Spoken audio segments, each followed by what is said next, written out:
Welcome to The Explainer. You know, getting sober, that's a huge deal, a monumental achievement, really. But what about staying sober? That's the real challenge, right? Today we're going to dive into what long-term recovery looks like and talk about a really common and pretty dangerous trap that can sneak up on just about anyone. And that trap is complacency. All right, so here's our game plan. First, we're going to talk about that amazing honeymoon phase of recovery. Then, we'll get into the nitty-gritty, the subtle traps of complacency. We'll even look at how relapse actually happens. And don't worry, we'll finish up by arming ourselves with two super powerful antidotes, helping other people and, just committing to a daily practice. So, those first few weeks, maybe even months of recovery, they often come with this incredible feeling of relief and just pure joy. It's like you're high on life itself. But this phase, it actually has a name. And, well, it kind of comes with a little warning label attached. Yeah, it's called pink clouding, and it's exactly what it sounds like, this feeling of floating on a cloud. The difference between the chaos you left behind and this new clarity of being sober, it feels just absolutely incredible. But, just like any cloud, it's not meant to last forever. Now, this is where it gets a little tricky. These symptoms can be, well, deceptive. A boost in energy, feeling confident, that's great, but it can slide into overconfidence really fast. You start thinking, phew, the hard part's over.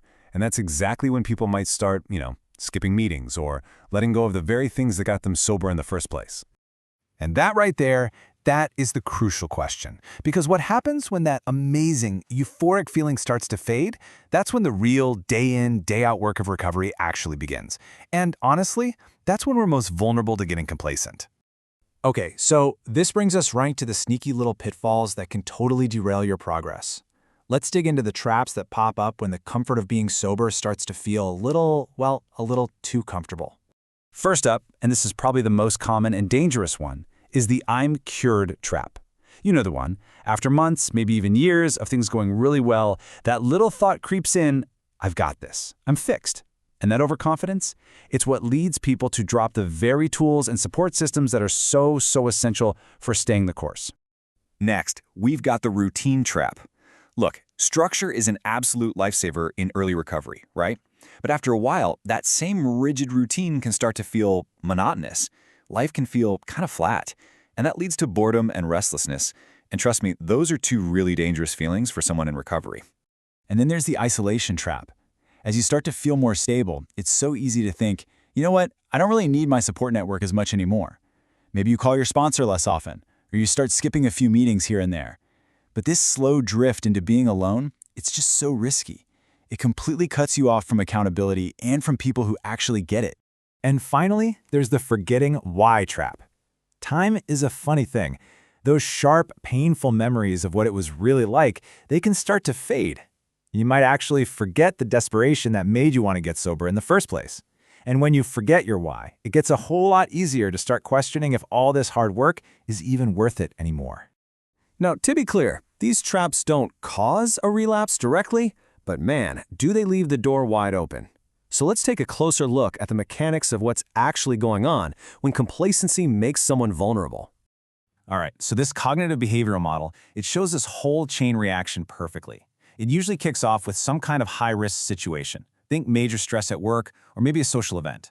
Now, if you've gotten complacent and you don't have a solid coping response ready to go, that can lead to a lapse. And that one lapse, it can trigger a whole spiral of guilt and feeling like a failure, which just skyrockets the chances of a full-blown relapse. And get this, it's not just a mental battle. It's totally physiological. This diagram shows how our brains literally get rewired. It's like Pavlov's dogs, They heard a bell and started salivating. For someone in recovery, a trigger, a certain place, a person, heck, even a smell can set off an intense physical craving. And being complacent, that just means you've stopped being on guard for those triggers.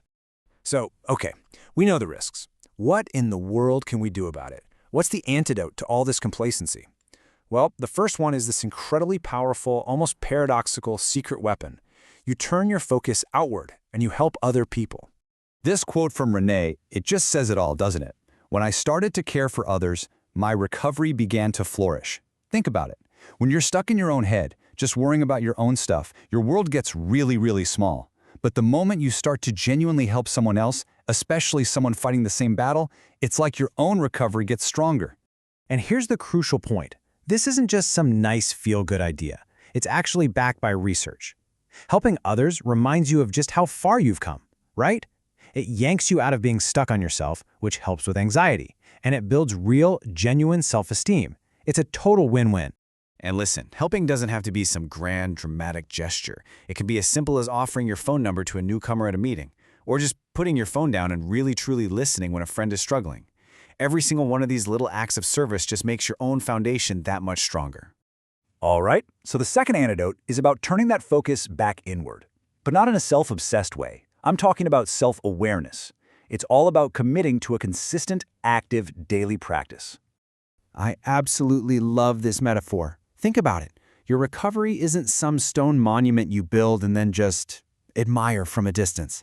No, it's a living fire. It gives you warmth. It gives you light.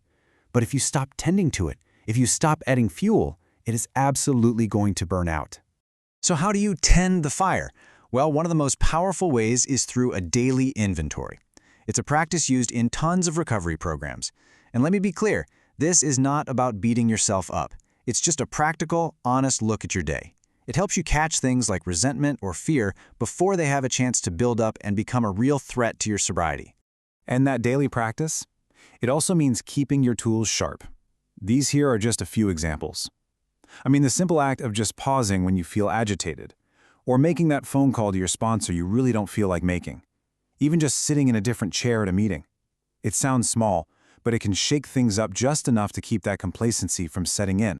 Because ultimately, long-term recovery isn't about crossing some finish line where you're suddenly cured. It's not a destination. It's a continuous daily practice. It's about staying aware, staying connected, and staying grateful. It's a journey of growth that never really ends. So this question, it isn't just for today. It's for every single day.